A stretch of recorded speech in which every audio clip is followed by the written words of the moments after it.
మీ ఆదాయం పెరుగుతుంది, మీకు ఆరోగ్యం మెరుగుపడుతుంది, మీరు ఆనందంగా ఉంటారు. అదే నా ఆలోచన, నా ధ్యేయం.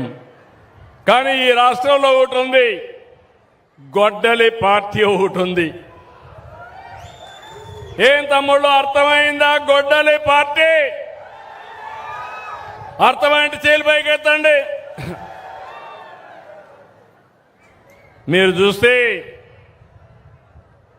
రాష్ట్రంలో ఏ ప్రాంతానికి వెళ్ళినా పెట్టుబడులు, పరిశ్రమలు, సాగునీటి ప్రాజెక్టులు సూపర్ 6ని సూపర్ హిట్ చేయడం. ఈ రోజు నేను తుమ్మల పెంటకు వచ్చినప్పుడు చూసిన అభిమానం రాష్ట్రం అంతా వెల్లువిరుస్తా ఉంది.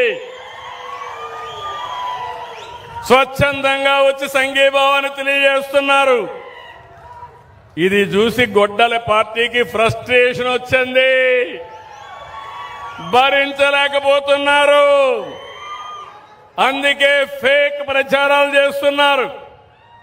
బాబాయ్ హత్య నుంచి దస్తగిరి మర్డర్ వరకు కుల రాజకీయాలు, మత రాజకీయాలు, మత విద్వేషాలు చేసే పరిస్థితికి వచ్చారు. నేను అందుకే అడుగుతున్నా, గొడ్డలి రాజకీయాలు రాష్ట్రాన్ని వెనక్కి లాగుతాయి, అభివృద్ధి రాజకీయాలు ముందుకు తీసుకెళ్తాయి. మంచి ప్రభుత్వానికి అండగా ఉండాలి, మన జీవితాలను బాగు చేసుకోవాలి. అవునా కాదా అని మిమ్మల్ని అడుగుతున్నా. అవునంటే గట్టిగా చెప్పండి, కూడా చెప్పండి.